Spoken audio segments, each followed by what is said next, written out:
Dia bilang itu gara-gara saya ke sana inilah makanya dipanggil 22 orang itu hasut itu namanya. Ya kan? Nah, yang infonya semalam Abang melaporkan Ya. Ahmad Kozinudin, itu laporannya terkait apa Bang maksudnya? Jadi gini, dia bicara bahwa pemanggilan tanggal 22 kemarin Kamis itu akibat saya dengan Bang Egy, senior saya, ke Solo. Ya, itu jangan peristiwa yang Solonya saya udah sampaikan mungkin ya, kalaupun mau nanti di luar ini ya, karena mau dampingin ini. Dia bilang itu gara-gara saya ke sana inilah makanya dipanggil 22 orang itu hasut itu namanya. Ya kan? Hasut. Kenapa? Namanya seseorang atau subjek hukum itu sudah dilaporkan menjadi tersangka. Tentu kan ada jadwal-jadwal agenda pemanggilan. Ya kan? Kok bisa-bisa dia nuduh kami gitu loh. Ya kan? Ini akibat itu. Ya kan? Nah, jadi gini loh. Saya sebagai orang yang tersangka yang merasa tidak patut jadi tersangka, saya kan boleh berjuang untuk mencabut status SK itu dengan SP3. Kebetulan ada wadah namanya restorasi, pemulihan hak saya, ya kan? Kok dia nggak mau hargai itu keberhasilan saya, ya kan? Atau nggak usah lah, nggak usah pro, ya kan? Saya objektif aja atau diam. Kok dia komentari hal-hal seperti ini? Dia seolah-olah ini perjuangan saya juga cacat hukum, ya kan? Karena disebut juga KUHP, menggunakan KUHP Solo. Itu juga nggak ngerti ya.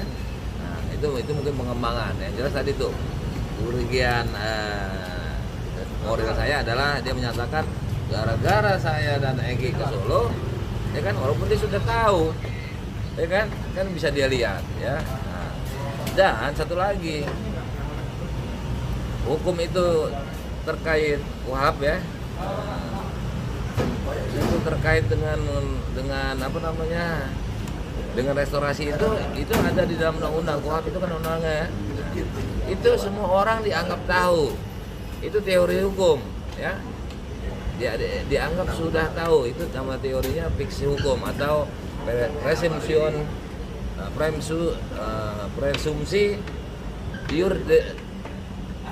iuris de iur ya, presumsi iuris de iur atau fiksi hukum.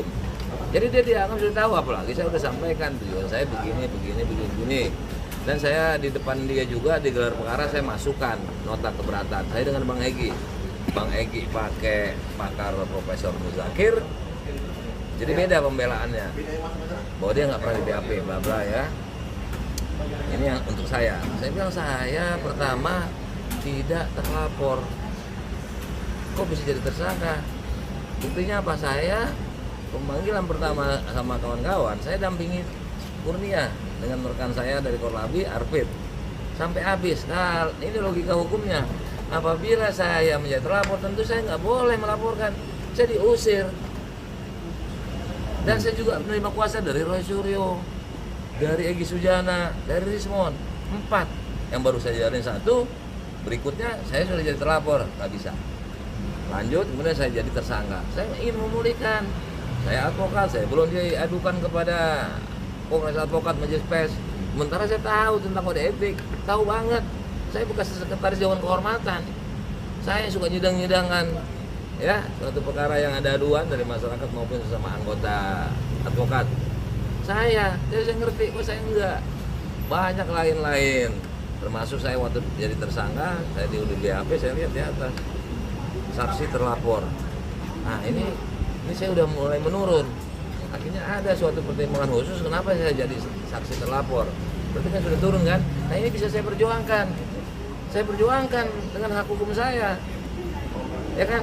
Nah, mereka kalau memang menganggap saya cacat hukum, kenapa nggak perapit? Kenapa nggak? Ya kan? Upaya hukum. Kok malah nyudutkan kita? Jadi seolah-olah nih saya perjuangan saya ini betul-betul cacat hukum, cacat moral bahkan, ya kan, menurut dia, ya kan, nggak ada apresiasinya. Ya, apakah bukan karena dia nggak mampu, ya kan, membantu kliennya untuk berupaya seperti saya bebas, ya kan? Jadi dia malah marah.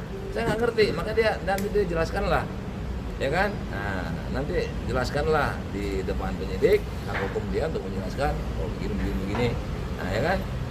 Nah, ini kenapa saya dulu juga nggak mau tampil apa, karena ada perintah dari Bang Egy cooling down. Mereka tampil terus, ya kan? Terakhir marah dipecat. Kenapa nggak ajak-ajak? Ya orang nggak mau nurut. Bahkan sudah ada yang dipecat, kok dia panggil diajak musyawarah, ya kan? Membangkang semua. Tapi bukan bela Bang Egy nih, kalau saya bantu, ya kan? Dalam mungkin bukan novel paham tuh bahwa yang dipimpin manusia itu yang beriman harus patuh kepada perintah Allah. Kedua ulil amri, ya kan? Ketiga Rasulullah. Keempat, ya kan dalam kelompok kecil tentu pimpinan kita. Kalau enggak ya keluar aja, ya kan? Karena malah nuntut, nggak masuk akal orang yang membangkang diajak. Gitu. Kalau saya tempatkan, saya nggak ikut THR, saya dihujat, betul dihujat ya, sama teman. Terus kedua apa Bang? Saya mau kasih nasihat dengan surat atau hak itu saya kirim.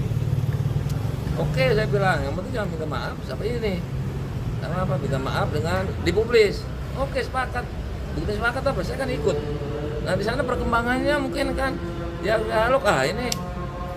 Beliau kan berhubung juga kan mau berobat, sakit ya kan. Jadi itu kebutuhannya juga, wah ini kayaknya bisa. Itu kan naluri, manuver. Dia nggak bilang ya kan, empat ini udah sepakat. Tapi ketika lihat ada peluang, tolong Pak Presiden kan punya ya kan pengaruh, panggil perintahkan Kapolri agar Kapolri memerintahkan Kapolda, bla bla bla ya kan. Nah, yang mana banyak kata ajudannya, ada 5 orang, siapa aja. Kalau disebut ada 2 orang yang dikenal, saya juga dua orangnya populer bagi saya ya. 3 ini saya lupa. Nah itu suruh duduk sini. Itu kan yang Pak Kapolda kan, apa maksudnya? Aparat tahu penyidik Polda kan, suruh duduk sini. Jadi kita yang minta, gitu loh, ya kan? Jadi itu lahir dengan begitu saja, tapi tujuan utamanya tadi. Dan itu dilakukan sama Bang Egy, dilakukan. Saya saksinya. Itu di rumah Solo ya, Pak? Ya, kayak gitu. Itu kan kita kesana kan tanggal 8 Januari ya. Nah, jadi seperti itu. Selanjutnya saya lihat ada peluang, saya bahkan naskah rapid saya itu udah saya siapkan. Mereka yakin saya belum, eksepsi aja saya udah siapkan. Cuma kan saya memperhitungkan waktu, durasi momentum ini. Suryo sekian lama belum ada. Kami juga panggilan pertama belum ada. Ya saya tahan, saya perjuangan aja nih. SP3 saya melalui restorasi, pemulihan nama baik saya demi hukum keadilan restorasi, kan begitu bunyinya. Atau itu kan unsur. Ya, saya ambil yang itu, bukan ambil perapit. Terserah saya, cara saya. Kebetulan penyidik kan punya hak subjektif, ya kan? Saya dikasih.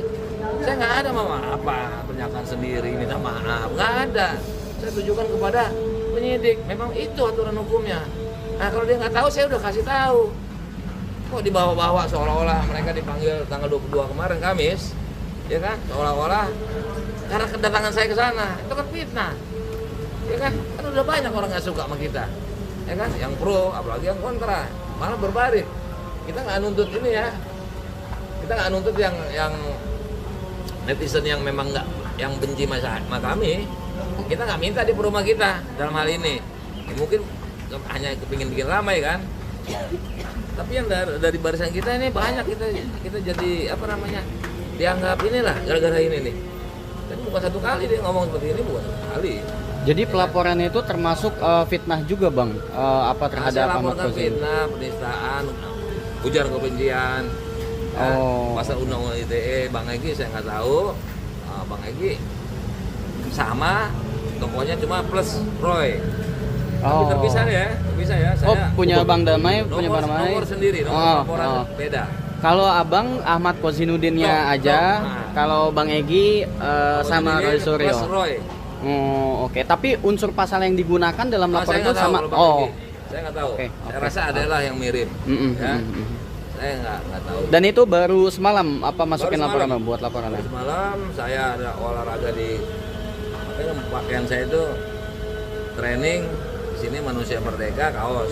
Kan nggak sopan ke sini, tapi saya terus terang saya ini dekat, saya mau lapor hari Minggu. Nggak apa Bang emang itu betul hari Minggu gitu ya. Artinya saya tuh kelihatan lah ya, saya dari GBK ini. Bahkan saya ada video dari seorang yang aku kenal lah itu ya, ada beredar itu dari GBK. Salah satunya tuh Arifin Tahir yang mantan Kajati. Itu teman di advokat, ya, ketua Dewan Penasihat, saya anggotanya. Tunggu di sini, lapor sampai malam, mulai jam 2 apa, sampai habis maghrib lah baru selesai. Ya. Kita tunggu aja, saya pengen lihat dia itu, ya, bagaimana membela diri dia sendiri. Ya kan? Saya pengen lihat dia. Ini DHL yang lapor nih. Ya kan? Nah, saya pengen lihat cara dia membela diri dia gimana.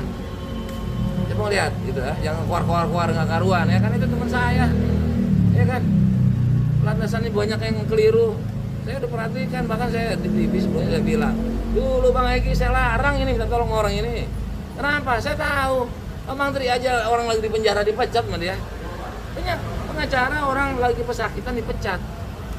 Yang begitu, Bang Egi itu udah lego, ya kan, udahlah DHL ini, ya kan, bla bla bla. Terakhir dipecat, baru ngadu lagi. DHL, Bang dipecat, kurang ajar tuh, ya kan. Sekarang ini ada di TV, harusnya Bang Egi ini yang membacakan ini. Kami rindu, aduh ini orang sakit nih, dia kan sakit nih orang nih, dia kan nggak lama, begitu lagi di tangga. Ini gara-gara penyebabnya adalah gue laporin kayak gini biar orang tahu ya. Nah, hilang yang penting saya objektif aja, laporin gua ke sini ya. Nah, saya objektif aja, laporin ke polisi. Apabila tidak terbukti ya nanti kan dihentikan. Tapi udah ada agenda permintaan keterangan nggak sih Bang terkait laporan itu, dijadwalkan Bang Damai kapan untuk laporan itu gitu? Kemungkinan minggu-minggu ini. Nah, saya minta tolong dipercepat seperti teman saya itu Ustadz Novel Pak Mumin yang tadi Panji kan itu kan cuma seminggu. Ya bisa, jangan sampai cemburuan sosial nih sama menonton di Ustadz ya kan. Nah, saya udah ngomong kemarin, saya dapat ini nih minta penampingan seminggu, saya bisa dong seminggu dong. Gitu. Tapi itu kan permintaan, ya kan. Bobot kasus itu kualitas ya itu kan beda. Kuantitas juga, mana tahu pas saya laporan itu volume perkara menumpuk, ya kan? Nah, jelas saya percayakan, mau 10 bulan 2 bulan juga nggak apa-apa. Yang penting kawan kita yang nama Ahmad Fauzi ini, ya segera dilanjutkan sesuai hukum yang berlaku. Bukti apa sih Bang yang dilampirkan? Dua video, saya lampirkan pakai flash disk. Oh, video pernyataan. Nah, videonya bukan ya. satu, pengembangan ada, ya kan? Dikait-kaitkan, memang nih. Nah itu terserah penyidik ya, mana tahu, oh iya ini ada jalan ceritanya nih, ya kan? Ini makhluk hidup yang satu ini memang punya rentetan kata-kata yang kurang bijak atau keliru atau salah gitu loh. Oke, siap Bang Damai. Makasih ya Bang. Kalau ada yang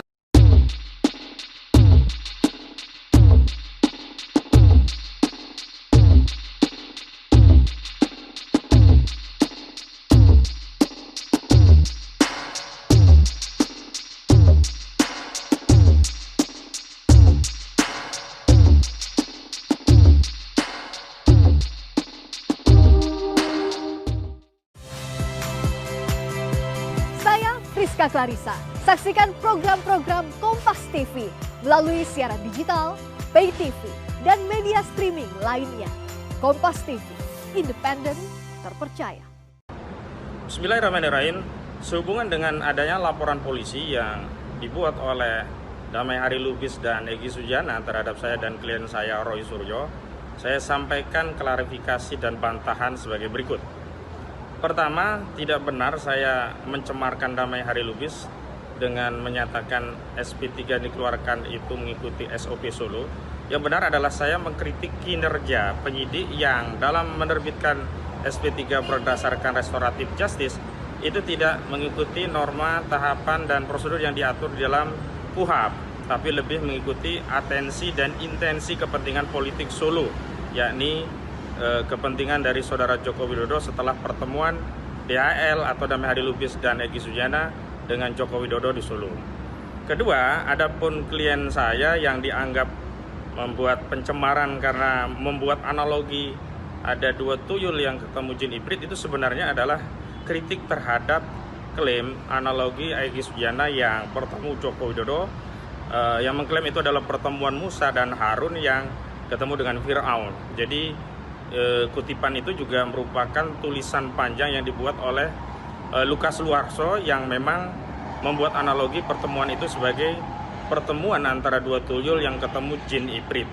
Dan adapun soal pengkhianatan, saya pikir siapapun akan sependapat bahwa orang yang meninggalkan kawan-kawannya yang berjuang lalu menghadapi lawan perjuangan dan membuat komitmen sepihak dengan meninggalkan kawan-kawannya yang sedang berjuang, itu disebut sebagai pengkhianat. Jadi saya kira semuanya adalah fakta, dan kalau tidak fakta tentulah tidak ada pemecatan terhadap Kurniatri Royani, juga tidak ada pemecatan terhadap Rizal Fadila, Rustam Effendi, dan sejumlah aktivis TPUA oleh Egy Sujana yang sebelumnya mengkritik kedatangan Egy Sujana bersama Damai Hari Lubis ke Solo.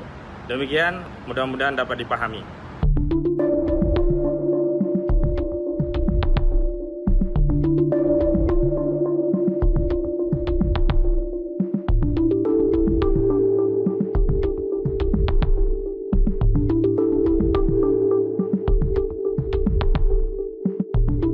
Nah, yang infonya semalam abang melaporkan Ahmad Kozinudin, itu laporannya terkait apa bang maksudnya? Jadi gini, dia bicara bahwa pemanggilan tanggal 22 kemarin Kamis itu akibat saya dengan Bang Egy, senior saya, ke Solo. Ya, itu jangan peristiwa yang Solonya saya udah sampaikan mungkin ya, kalaupun mau nanti di luar ini ya, karena mau dampingin ini. Dia bilang itu gara-gara saya ke sana inilah makanya dipanggil 22 orang itu hasut itu namanya. Ya kan? Hasut. Kenapa? Namanya seseorang atau subjek hukum itu sudah dilaporkan menjadi tersangka. Tentu kan ada jadwal-jadwal agenda pemanggilan. Ya kan? Kok bisa-bisa dia nuduh kami gitu loh. Ya kan, ini akibat itu. Ya kan? Nah, jadi gini loh. Saya sebagai orang yang tersangka yang merasa tidak patut jadi tersangka, saya kan boleh berjuang untuk mencabut status SK itu dengan SP3. Kebetulan ada wadah namanya restorasi, pemulihan hak saya, ya kan? Kok dia nggak mau hargai itu keberhasilan saya, ya kan? Atau nggak usah lah, nggak usah pro, ya kan? Saya objektif aja, atau diam. Kok dia komentari hal-hal seperti ini? Dia seolah-olah ini perjuangan saya juga cacat hukum, ya kan? Karena disebut juga KUHAP, menggunakan KUHAP Solo. Itu juga nggak ngerti ya. Nah, itu mungkin pengembangan. Yang jelas tadi tuh kerugian moral saya adalah dia menyatakan gara-gara saya dan Egy ke Solo, ya kan? Walaupun dia sudah tahu, ya kan? Kan bisa dia lihat, ya. Nah, dan satu lagi, hukum itu terkait KUHAP ya, itu terkait dengan apa namanya, dengan restorasi itu ada di dalam undang-undang. KUHAP itu kan undang-undangnya, itu semua orang dianggap tahu, itu teori hukum ya, dianggap sudah tahu. Itu nama teorinya fiksi hukum atau presumsi iuris de iur ya, presumsi iuris de iur atau fiksi hukum. Jadi dia dianggap sudah tahu, apalagi saya sudah sampaikan tujuan saya begini. Dan saya di depan dia juga di gelar perkara saya masukkan nota keberatan saya dengan Bang Egy. Bang Egy pakai pakar Profesor Muzakir. Jadi beda pembelaannya. Bahwa dia nggak pernah di BAP bla bla ya. Ini yang untuk saya. Saya bilang saya pertama tidak terlapor. Kok bisa jadi tersangka? Buktinya apa? Saya pemanggilan pertama sama kawan-kawan, saya dampingi Kurnia dengan rekan saya dari Korlabi, Arfid, sampai habis. Nah, ini logika hukumnya. Apabila saya menjadi terlapor, tentu saya nggak boleh melaporkan. Saya diusir. Dan saya juga menerima kuasa dari Roy Suryo, dari Egy Sujana, dari Rismon. 4. Yang baru saya jalin 1, berikutnya saya sudah jadi terlapor, nggak bisa. Lanjut, kemudian saya jadi tersangka. Saya ingin memulihkan. Saya advokat, saya belum diadukan kepada Kongres Advokat Majelis Pers. Sementara saya tahu tentang kode etik, tahu banget. Saya bekas sekretaris Dewan Kehormatan. Saya suka nyidang-nyidangan, ya, suatu perkara yang ada aduan dari masyarakat maupun sesama anggota advokat. Saya ngerti, kok saya enggak. Banyak lain-lain, termasuk saya waktu jadi tersangka, saya diundi BAP, saya lihat di atas saksi terlapor. Nah ini saya udah mulai menurun. Akhirnya ada suatu pertimbangan khusus kenapa saya jadi saksi terlapor. Berarti kan sudah turun kan? Nah ini bisa saya perjuangkan. Saya perjuangkan dengan hak hukum saya. Ya kan? Nah mereka kalau memang menganggap saya cacat hukum, kenapa nggak rapid? Kenapa nggak? Ya kan? Upaya hukum. Kok malah nyudutkan kita? Jadi seolah-olah nih saya, perjuangan saya ini betul-betul cacat hukum. Cacat moral bahkan, ya kan menurut dia. Ya kan? Nggak ada apresiasinya. Ya apakah bukan karena dia nggak mampu, ya kan, membantu kliennya untuk berupaya seperti saya bebas, ya kan, jadi dia malah marah. Saya nggak ngerti, maka dia jelaskanlah, ya kan. Nah nanti jelaskanlah di depan penyidik hak hukum dia untuk menjelaskan oh begini, nah ya kan. Nah, ini kenapa saya dulu juga nggak mau tampil apa, karena ada perintah dari Bang Egy calling down, mereka tampil terus. Ya kan, terakhir marah dipecat. Kenapa nggak ajak-ajak? Ya orang nggak mau nurut. Bahkan sudah ada yang dipecat, kok dia panggil diajak musyawarah? Ya kan, membangkang semua. Tapi bukan bela Bang Egy nih. Kalau saya patuh, ya kan, dalam mungkin Ustaz Novel paham tuh bahwa yang dipimpin manusia itu yang beriman harus patuh kepada perintah Allah. Kedua, ulil amri, ya kan? Ketiga, Rasulullah. Keempat, ya kan dalam kelompok kecil tentu pimpinan kita. Kalau enggak ya keluar aja, ya kan? Karena malah nuntut, enggak masuk akal orang yang membangkang diajak. Kalau saya tempatkan, saya nggak ikut THR, saya dihujat, betul dihujat ya, mata teman. Terus kedua apa Bang? Saya mau kasih nasihat dengan surat atau hak itu saya kirim. Oke, saya bilang, yang penting jangan minta maaf sampai ini. Karena apa? Minta maaf dengan dipublis. Oke, sepakat. Begitu sepakat apa? Saya kan ikut. Nah, di sana perkembangannya mungkin kan ya halo ini beliau kan berhubung juga kan mau berobat sakit ya kan. Jadi itu kebutuhannya juga, wah ini kayaknya bisa. Itu kan naluri, manuver. Dia nggak bilang ya kan, empat ini udah sepakat. Tapi ketika lihat ada peluang, tolong Pak Presiden kan punya ya kan pengaruh, panggil perintahkan Kapolri agar Kapolri memerintahkan Kapolda bla bla bla ya kan. Nah yang mana banyak kata ajudannya, ada 5 orang, siapa aja kalau disebut ada 2 orang yang dikenal, saya juga dua orangnya populer bagi saya ya, 3 ini saya lupa. Nah itu suruh duduk sini, itu kan yang Pak Kapolda kan apa yang maksudnya aparat atau penyidik Polda kan, wah suruh duduk sini, jadi kita yang minta gitu loh, ya kan? Jadi itu lahir dengan begitu saja, tapi tujuan utamanya tadi, dan itu dilakukan sama Bang Egy, dilakukan, saya saksinya. Itu di rumah Solo ya, Pak? Ya, kayak gitu. Kita kesana kan tanggal 8 Januari ya. Nah, jadi seperti itu. Selanjutnya, saya lihat ada peluang. Saya bahkan naskah rapid saya itu udah saya siapkan. Mereka yakin saya belum. Eksepsi aja saya udah siapkan. Cuma kan saya memperhitungkan waktu, durasi momentum ini. Roy Suryo sekian lama belum ada. Kami juga panggilan pertama belum ada. Ya saya tahan. Saya perjuangan aja nih. SP3 saya melalui restorasi, pemulihan nama baik saya demi hukum keadilan biar restorasi, kan begitu bunyinya. Atau itu kan unsur. Ya saya ambil yang itu, bukan ambil perapit. Terserah saya, cara saya. Kebetulan penyidik kan punya hak subjektif, ya kan? Nah, saya dikasih. Saya nggak ada pernyataan sendiri minta maaf, nggak ada. Saya tujukan kepada penyidik. Memang itu aturan hukumnya.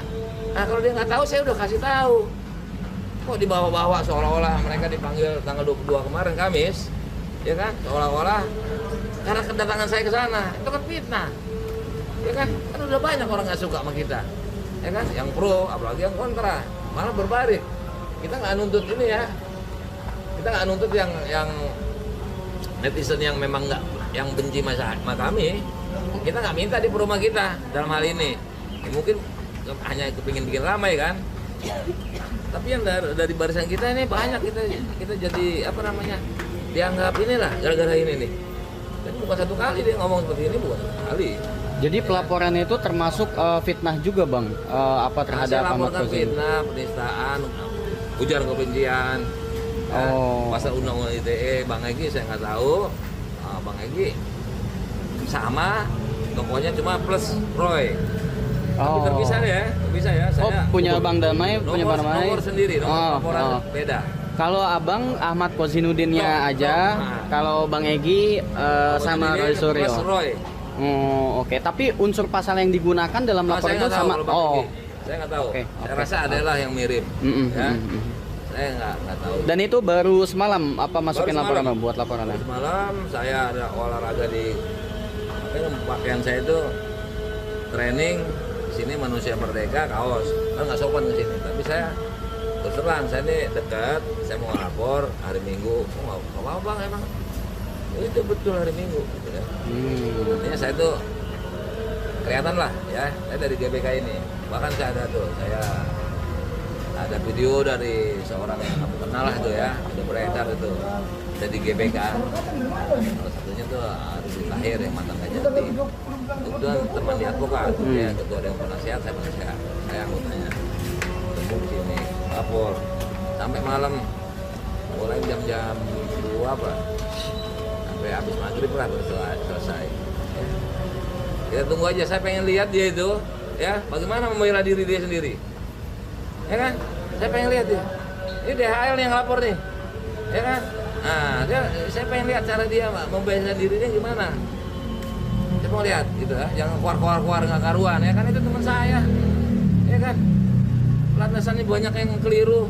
Saya udah perhatikan, bahkan saya di TV sebelumnya saya bilang, "Dulu Bang Egy saya larang ini minta tolong orang ini." Kenapa? Saya tahu. Bang Tri aja orang lagi di penjara dipecat sama dia. Pengacara orang lagi pesakitan dipecat. Jangan gitu. Bang Egy itu udah lego, ya kan? Udahlah DHL ini. Ya kan? Bla bla bla. Terakhir dipecat, taruh ngadu lagi. DHL, Bang dipecat, kurang ajar tuh. Ya kan? Sekarang ini ada di TV. Harusnya Bang Egy ini yang membacakan ini. Kami rindu. Aduh, ini orang sakit nih. Ya kan sakit nih orang nih. Ya kan? Nggak lama. Begitu lagi di tangga. Ini gara-gara penyebabnya adalah gua laporin kayak gini biar orang tahu ya. Nah, hilang yang penting saya objektif aja, lapornya gua ke sini ya. Nah, saya objektif aja, lapornya ke polisi. Apabila tidak terbukti ya nanti kan dihentikan. Tapi udah ada agenda permintaan keterangan nggak sih Bang terkait laporan itu, dijadwalkan Bang Damai kapan untuk laporan itu gitu?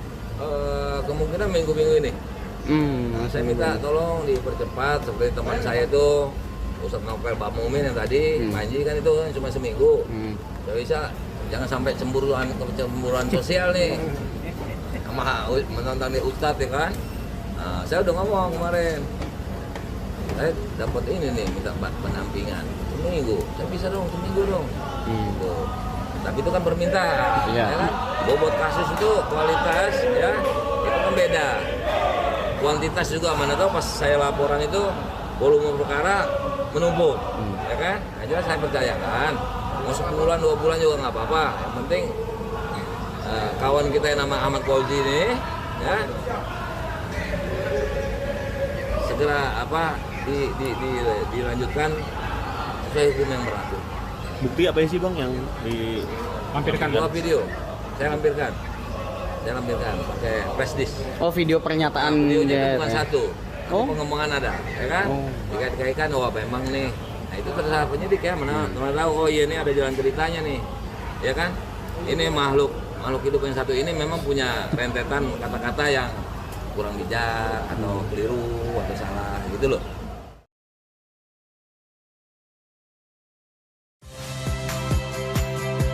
Saya Friska Clarissa. Saksikan program-program Kompas TV melalui siaran digital, pay TV, dan media streaming lainnya. Kompas TV, independen, terpercaya.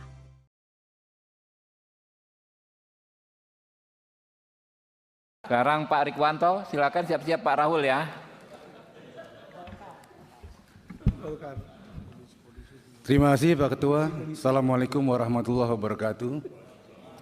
Yang saya hormati Ketua Komisi 3, Wakil Ketua, rekan-rekan anggota Komisi 3, Pak Kapolri dan jajarannya. Ya, alhamdulillah bisa ketemu lagi dalam posisi yang berbeda. Kami sudah menyimak tadi paparan Pak Kapolri dan ini adalah wujud laporan akuntabilitas kepada negara dan kepada rakyat atas kinerja Polri tahun 2025.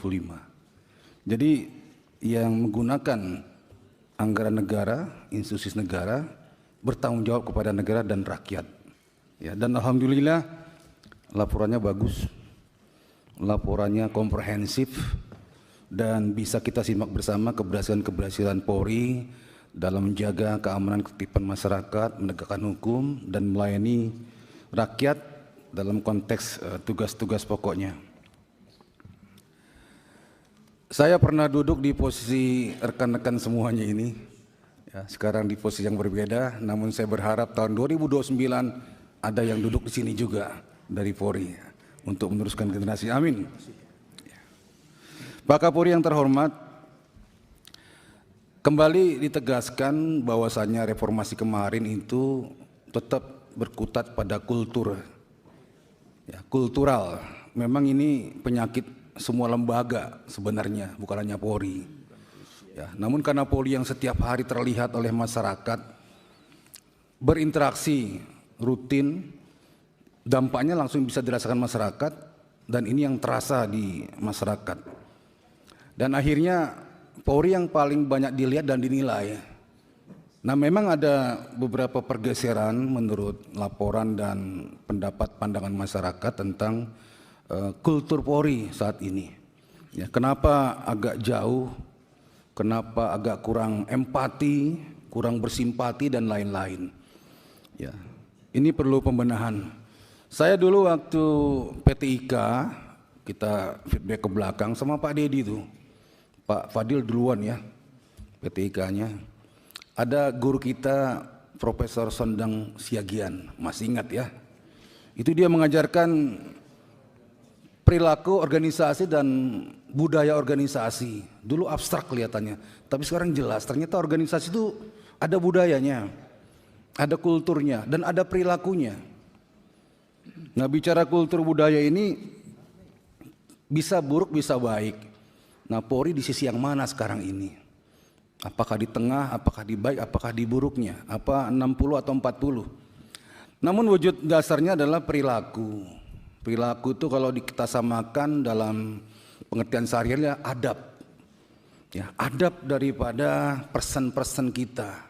Ini mungkin perlu dibina lagi, ya, didalami lagi. Ada apa ini tentang perilaku kita, tentang adab kita dalam kaitan berinteraksi dengan masyarakat, dikaitkan dengan tugas pokoknya. Dan juga ini masalah teknis juga adab itu. Jadi perlu dilihat aplikasinya, perlu dilihat interaksinya. Ada apa dengan anggota kita di lapangan dan kita sendiri tentang perilaku dan adab ini. Sehingga ujung-ujungnya tingkat kepercayaan masyarakat. Ya. Walaupun dikemas dengan tugas-tugas pokok Polri. Ya, fungsi Polri itu kan tidak lepas daripada perlindungan, pelayanan, pengayaan masyarakat, Harkamtipmas, dan penegakan hukum. Tadi Pak Kapolri sempat menyinggung anggota Polri itu seperti Superman, tugasnya banyak sekali. Ya, memang betul. Kalau anggota Polri melaksanakan tugas seperti yang disampaikan tadi, Superman betul itu, bahkan melebihi kiai, melebihi ulama. Ya, kalau ulama kan menyampaikan. Kalau polisi itu yang menyampaikan, yang mengerjakan. Ya, Superman memang, tapi pada waktu dia pulang ke rumah, dia menjadi Superman. Ya, dengan segala kekurangan-kekurangannya, yang anak belum bayar uang kuliah, kontrakan belum habis, ya, belanja bulanan sudah habis setengah bulan. Gitu. Nah, ini realita. Jadi kita pikir kekurangan-kekurangan dalam adab itu diantaranya adalah kesejahteraan juga. kesejahteraan perlu diperhatikan. Ya, coba tanya kepada anggota kita, apalagi yang baru lulus itu, dia ngontrak, dia kos, dia gagah di lapangan, rapih, ganteng, cukurannya klimis. Tapi begitu kita lihat ke rumah, dia pulang, dia buka lemari, tinggal 2 bungkus Indomie itu. Mungkin gas LPG-nya udah habis ya. Itu realita. Coba masuk situ. Itu mempengaruhi perilaku adab anggota-anggota kita di lapangan. Ada yang masih bisa bertahan dengan kebenaran itu, kejujuran itu, keikhlasan itu adalah yang utama. Tapi faktor kebutuhan menjadi hal yang membuat dia tergoyahkan di situ. Jadi kesejahteraan anggota Polri juga mesti dilihat betul, ya, diperhatikan. Ya. Kemudian masalah reformasi Polri memang sedang digodok ya di tim reformasi bentukan presiden dan dipanja reformasi ini. Polri nggak perlu cemas ya, walaupun ada berita-berita nanti Polri di bawah kementerian, ya, di bawah lembaga ini, ya, jangan confused tentang itu. Ya, justru di saat ini adalah Polri harus menunjukkan sisi terbaiknya, bagaimana melayani masyarakat, bagaimana menegakkan hukum. Tunjukkan ya Polri itu memang betul-betul bagus dalam pekerjaannya dan pada akhirnya bisa kembali mendapatkan simpati masyarakat dan dicintai masyarakat. Harapan dari kami adalah ya jangan lemah, jangan terus goyah dalam tugas, dan juga satu lagi, ada penilaian masyarakat yang menyatakan polisi sering larut, sengaja tidak sengaja, suka tidak suka dalam kekuasaan. Ya, ini koreksi juga dari masyarakat ya. Hati-hati dalam menerjemahkan itu. Yang terakhir harapan kita adalah dari fraksi Partai Golkar. Ya, Polri tetap harus di bawah Bapak Presiden langsung. Ya, ini amanat undang-undang, amanat reformasi yang kita tinggal melaksanakannya agar tugas-tugas ke depan lebih bisa lagi dilaksanakan dengan sebaik-baiknya. Terima kasih Pak Ketua. Oke, baik ini dan terima kasih Ketua. Wassalamualaikum warahmatullahi wabarakatuh. Waalaikumsalam warahmatullahi wabarakatuh. Pak Endang Agustina, dan siap-siap Pak Hinca Panjaitan dari China, ya. Demokrat. Hinca China, yo. Pak Endang dulu. Terima kasih pimpinan. Assalamualaikum warahmatullahi wabarakatuh. Selamat siang, salam sejahtera buat kita semua. Yang saya hormati pimpinan Komisi 3 dan seluruh anggota Komisi 3, Bapak Kapolri yang saya hormati, Pak Wakapolri, seluruh pejabat utama, dan para Kapolda jajaran seluruh Indonesia. Pertama saya sampaikan terima kasih atas prestasi dan kinerja Polri yang sudah dirasakan masyarakat selama ini. Dan pada kesempatan ini saya ingin menyampaikan catatan-catatan dengan apa yang saya temui dan saya dengar di luar selama ini. Saat ini di ruang publik banyak orang mendiskusikan masalah struktur dan kedudukan Polri. Bahkan ada yang lebih dalam lagi sampai ingin merubah institusi kepolisian menjadi sebuah kementerian.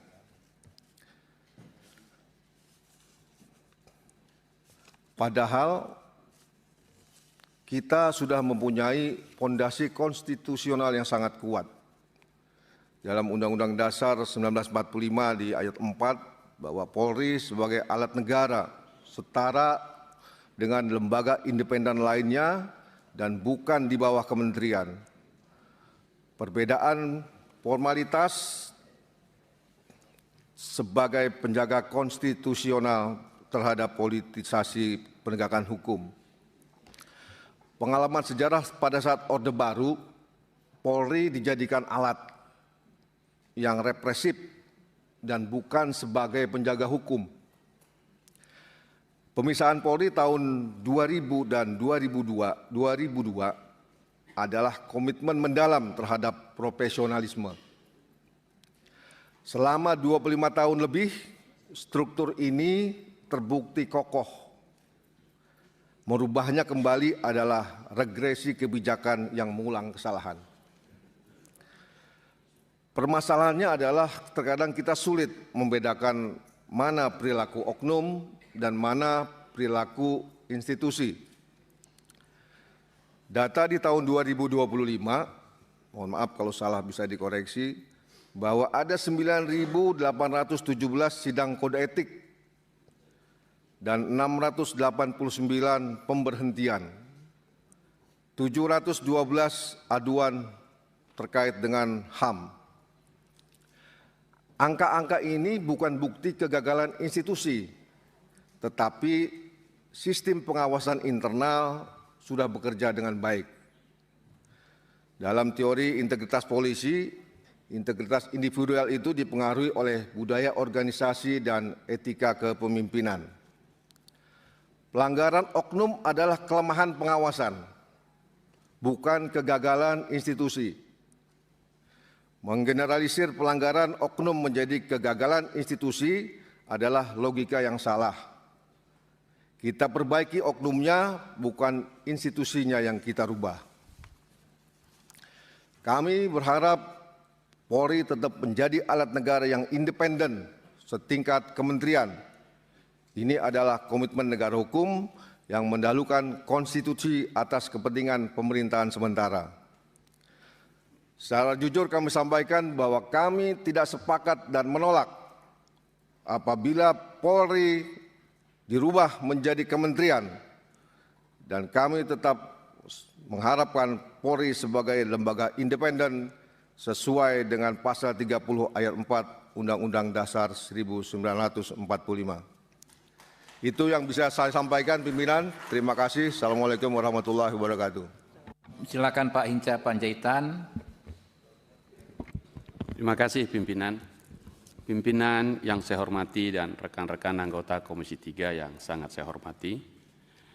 Terima kasih yang terhormat Bapak Pimpinan Komisi 3. Kami telah mencatat beberapa penyampaian dan aspirasi serta juga tadi mewakili aspirasi masyarakat yang disampaikan oleh Pak Saprudin, Pak Rehwanto, kemudian Pak Rahul, Pak Mahfud Arifin, kemudian Pak Abdullah, Pak Nasir Jamil, Pak Endang, dan seterusnya. Pada prinsipnya yang pertama, kami berterima kasih bahwa kami mendapatkan kesempatan untuk bicara pada hari ini untuk menjelaskan terkait dengan beberapa agenda kerja kami yang selama ini telah kami laksanakan dan bisa kami laporkan secara langsung kepada Komisi 3 selaku pengawas dan mitra kami di dalam bidang-bidang pekerjaan kami. Itu yang pertama. Yang kedua, tadi secara umum kami mencatat bahwa ada beberapa upaya untuk melakukan perbaikan, khususnya terhadap masalah pelayanan dan kultural, khususnya terkait dengan pelanggaran-pelanggaran yang juga tentunya berdampak pada pengawasan. Tadi sudah kami jelaskan bahwa khusus terkait dengan masalah kultural, Polri tentunya telah melakukan berbagai macam upaya untuk mempersiapkan perubahan, mulai dari perbaikan dari doktrin sampai dengan bagaimana kita meningkatkan pengawasan, dan tentunya pengawasan ini tidak hanya sekedar pengawasan yang melekat saja, namun juga disertai dengan adanya sanksi. Dan kami tidak pernah ragu untuk memberikan sanksi terhadap anggota, apakah itu sanksi yang bersifat etik sampai dengan sanksi yang bersifat pidana demi kebaikan institusi Polri. Tentunya ini yang menjadi concern kami untuk terus menerima masukan dan terus melakukan perbaikan terhadap hal-hal yang masih menjadi perbaikan-perbaikan yang perlu kami laksanakan. Terkait dengan pelayanan dan memunculkan postur Polri yang tegas dan humanis, terima kasih. Tadi kami juga banyak mendapatkan masukan. Tentunya kami akan terus mencoba untuk bisa mendengar, melayani khususnya teman-teman yang menyampaikan pendapat, menyampaikan tugas-tugasnya selaku aktivis-aktivis, sehingga kemudian suara itu terdengar sampai dan deliver. Oleh karena itu kami juga membantu, memfasilitasi untuk menghubungkan sehingga kemudian semua dialog tersebut, semua aspirasi itu bisa sampai. Dan itu yang menjadi salah satu yang kita lakukan tanpa harus terjadi peristiwa rusuh. Karena memang kita ingin bahwa apa yang disampaikan itu bisa tersampaikan dengan baik. Tindakan penegakan hukum tentu kita lakukan secara terukur terhadap tindakan-tindakan anarkis maupun yang bersifat rusuh dan merugikan fasilitas publik ataupun menimbulkan dampak munculnya korban jiwa. Kemudian terkait dengan Direktorat PPA dan TPPO, kami laporkan bahwa memang saat ini kami baru saja melonsing, sehingga tentunya perlu banyak upaya-upaya perbaikan terhadap Direktorat PPA dan PPO. Namun demikian tadi yang disampaikan oleh Ibu Melty terkait dengan banyaknya penyelundupan di wilayah-wilayah kontinental, karena di sini semua para Kapolda dan pejabat utama hadir tentunya sudah mendengar langsung, dan saya minta untuk bisa segera ditindaklanjuti sehingga apa yang menjadi keluhan karena sudah didengar oleh para PJU dan para Kapolda tentunya bisa dilakukan perbaikan. Terkait dengan beberapa pertanyaan, apakah tadi Pak Beni kalau tidak salah ada beberapa pertanyaan, apakah perlu ada perbaikan terkait dengan penambahan pengawasan eksternal? Prinsipnya Polri ini terbuka. Tadi kami sudah sampaikan bahwa kami sampai membuka ruang pengaduan, baik melalui medsos, QR Code. Kalau Bapak Ibu mungkin masuk ke hotel, di situ ada QR Code-nya Propam, sehingga masyarakat bisa melapor setiap saat terkait dengan pelanggaran yang terjadi. Dan kita ada whistleblower system, artinya orang yang memberikan laporan itu kita lindungi. Itu bagian dari upaya kita untuk terus melakukan perbaikan terhadap institusi Polri. Tentunya terhadap hal-hal yang masih kurang, kami justru ingin mendapatkan masukan, dan itu adalah salah satu media yang bisa diberikan masukan untuk kemudian kita bisa lakukan evaluasi. Pengawas eksternal kami tetap membuka ruang, karena memang kita ingin bahwa Polri ini betul-betul menjadi institusi yang tidak anti kritik, institusi yang terus melakukan perbaikan, baik di sisi reformasi, di bidang kultural dan sebagainya. Terus kemudian tadi ada pertanyaan terkait dengan komite internal dan komite percepatan reformasi yang dibentuk oleh Pak Presiden.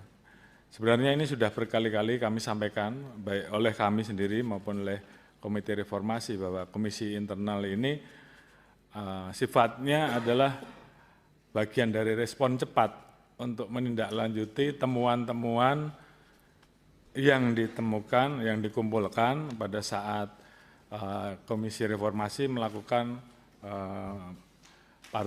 mengumpulkan partisipasi publik terhadap hal-hal yang bisa langsung dieksekusi, karena itu menyangkut aspek instrumental, aspek kultural maupun perbaikan-perbaikan, maka kita langsung melakukan perbaikan sehingga tidak perlu menunggu waktu yang terlalu lama.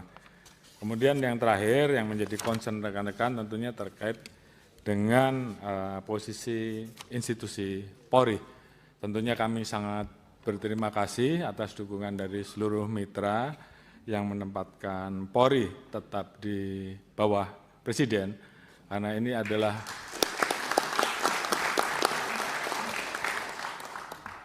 bagian dari mandat reformasi yang tentunya harus ditindaklanjuti. Beberapa TAP MPR sudah dikeluarkan sampai dengan memisahkan Polri dari TNI untuk menjelaskan tentang apa tugas Polri sebagai penjaga keteraturan sosial, penjaga keberadaan sosial, dan TNI sebagai penjaga kedaulatan negara kesatuan Republik Indonesia.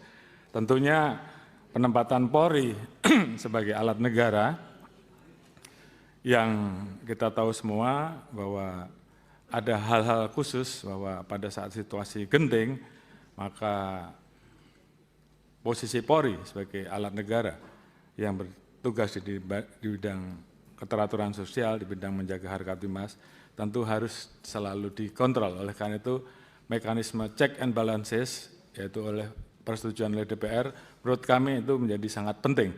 Karena itu juga untuk mengontrol dan menjaga Polri agar tetap bisa melaksanakan tugas pokok sesuai dengan amanat dari Undang-Undang Dasar dan amanat Undang-Undang. Mohon maaf, Bapak-Bapak dan Ibu-Ibu sekalian, kami tentunya institusi Polri menolak kalau sampai ada usulan Polri berada di bawah kementerian khusus.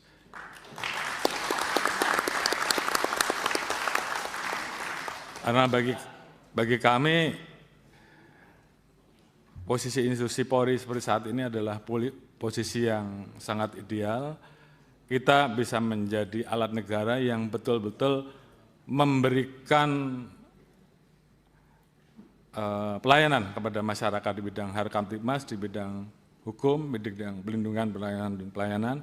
Di satu sisi kita betul-betul bisa berada langsung di bawah Bapak Presiden, sehingga pada saat Presiden membutuhkan kami, maka kami bisa bergerak tanpa harus ada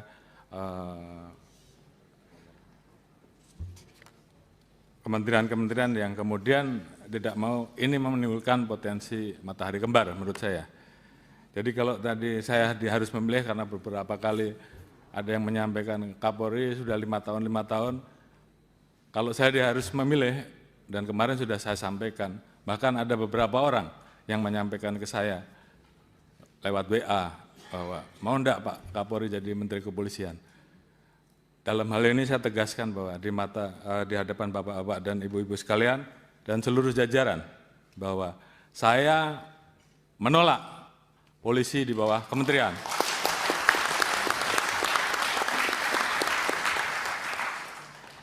Dan kalaupun saya yang menjadi Menteri Kepolisian, saya lebih baik menjadi petani saja. Oh iya, ini menyala nih Pak Kapolri, benar. Oleh karena itu, saya anggap meletakkan Polri di bawah kementerian sama saja melemahkan institusi Polri, melemahkan negara, dan melemahkan Presiden. Oleh karena itu, apabila ada pilihan, apakah polisi tetap berada di bawah Presiden atau polisi tetap di bawah Presiden namun ada Menteri Kepolisian, Kapolri tetap memimpin, saya memilih Kapolri saja yang dicopot. Saya kira itu sebagai bentuk sikap tegas. Dan saya minta seluruh jajaran laksanakan ini. Perjuangkan sampai titik darah penghabisan. Terima kasih. Luar biasa.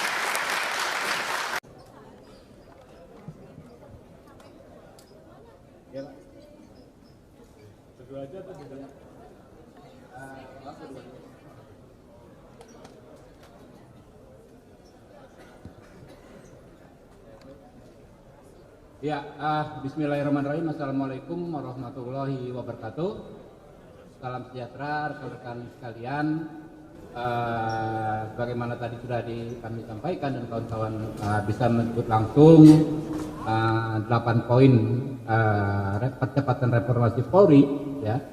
Isinya tadi sudah saya bacakan dan kami perlu tekankan bahwa rekomendasi DPR itu sifatnya mengikat, ya. Dan tentu kita akan tindak lanjuti 8 poin reformasi tersebut. Mungkin itu dari saya. Terima kasih. Silakan Pak Kapolri untuk menyampaikan. Yang terhormat Bapak Ketua Komisi 3, rekan-rekan media, yang jelas hari ini kami melaksanakan RDP untuk menyampaikan program-program kerja sepanjang tahun 2025 dan rencana perbaikan tata kelola sepanjang 2026 terkait juga dengan tugas-tugas Polri dalam melaksanakan hal-hal yang terkait dengan mendukung program pemerintah. Secara umum tentunya kami tadi sudah sampaikan secara jelas dan tegas kepada pimpinan Komisi 3 dan seluruh mitra Komisi 3 terkait dengan beberapa isu sensitif. Tentunya tadi saya juga sudah menjelaskan dan memberikan pernyataan, dan terima kasih bahwa dari institusi Komisi 3 membuat rekomendasi dan catatan yang sejalan dengan apa yang menjadi sikap kami, khususnya terkait dengan posisi Polri, terkait dengan beberapa putusan MK ke depan, dan juga terkait dengan perbaikan-perbaikan dan transformasi digital serta pengawasan yang harus kami perbaiki untuk terus mewujudkan Polri yang semakin baik, semakin dekat dengan masyarakat, tegas dan humanis, dan memposisikan polisi sebagai alat negara pendukung Bapak Presiden dalam mengeksekusi dan melaksanakan program-program di bidang Harkamtibmas, penegakan hukum, pelindungan, pengayuman, dan pelayanan serta keamanan dalam negeri. Saya kira itu. Terima kasih.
Boleh. Baik, saya kira tadi kita sudah jelaskan bahwa ke depan memang konsep kita akan melakukan perbaikan di bidang transformasi digital. Ini juga untuk memudahkan, karena memang eranya memang sudah era digital, sehingga baik dari sisi pelayanan, kemudian kita integrasikan sehingga kita kemudian bisa melakukan respon cepat. Di satu sisi kita juga membuka ruang pengawasan, dan itu semuanya menggunakan transformasi digital. Demikian juga pada saat kita melaksanakan tugas agar lebih akuntabilitas, kemudian juga semuanya terdata, apalagi dengan penyesuaian KUHP yang baru, kita harus melakukan penyedakan secara lebih cepat, secara lebih profesional tentunya. Semua pengembangan tersebut tentunya juga sejalan dengan kaitan anggaran tentu dari DPR sebagai bagian dari budgeting, namun tentunya ada kebutuhan-kebutuhan. Kemudian yang kedua terkait dengan penempatan Polri di bawah kementerian, atau ada presiden namun ada polisi di bawah kementerian. Tadi secara tegas sudah saya sampaikan bahwa sesuai dengan perjalanan dan amanat reformasi yang kemudian dimunculkan TAP yang mengatur pemisahan antara Polri sebagai alat negara yang bertugas di bidang keamanan dan TNI yang bertugas di bidang menjaga pertahanan dan kedaulatan. Di situ sudah jelas bahwa di dalam TAP-TAP tersebut mengatur Polri adalah institusi, adalah alat negara di bawah presiden, dan kemudian ada TAP berikutnya sebagai alat negara yang melaksanakan tugas melindungi, melayani, dan melayani masyarakat serta melakukan penegakan hukum, maka untuk melaksanakan mekanisme check and balances perlu persetujuan DPR. Saya kira itu sudah jelas.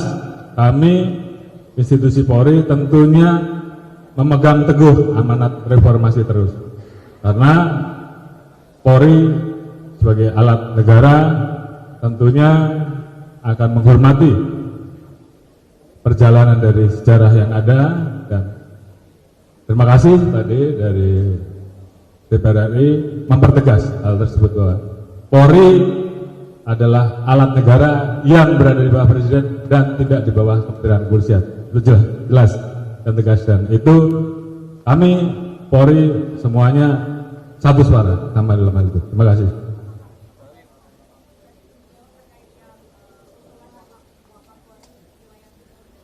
Urusan itu nanti kita bicarakan lebih lanjut.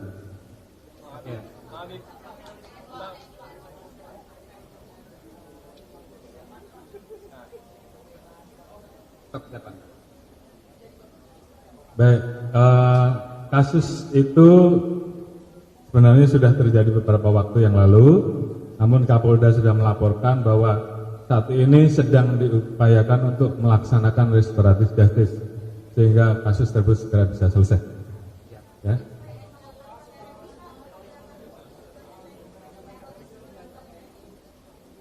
Baik, tentunya ini sedang dibicarakan dan kami sedang menunggu proses harmonisasi karena ada batasan-batasan yang harus kita jaga sehingga kemudian maksud dari peraturan tersebut tentunya sesuai dengan apa yang menjadi kebutuhan. Saya kira itu. Terima kasih.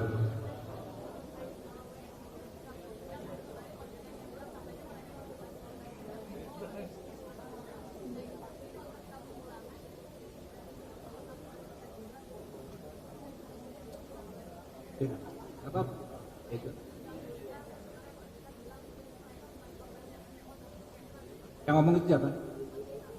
Jadi gini, terkait warga negara kita di luar negeri itu tetap bagian dari kita dan kita harus melakukan perlindungan kepada mereka. Apapun, jangankan diduga scammer ya, mereka yang misalnya sudah terbukti dituduh melanggar hukum di luar negeri tetap kita lindungi. Kita melakukan perlindungan kepada orang-orang yang dituntut hukuman mati dan segala macam. Jadi dalam konteks aspek hak dia sebagai warga negara harus kita lindungi maksimal. Ya, demikian.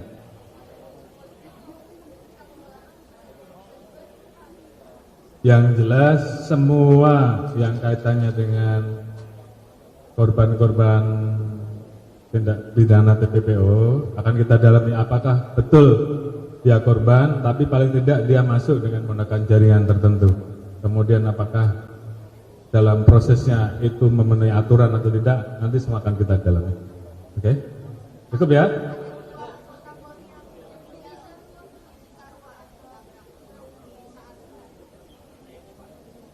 Yang pertama, tentunya saya mengucapkan bela sungkawa yang mendalam terhadap dua anggota kita yang kemarin sedang melaksanakan tugas dan kemudian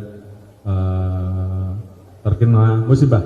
Tentunya kami mewakili institusi Polri mengucapkan terima kasih dan duka cita yang mendalam serta apresiasi terhadap tugas-tugas dan prestasi yang selama ini, dan kami mendoakan agar almarhum mendapatkan tempat terbaik di sisinya, dan kami seluruh keluarga besar Polri menyampaikan duka cita yang mendalam terhadap seluruh keluarga besar, baik keluarga maupun institusi Polri yang ada di Jawa Barat. Terima kasih.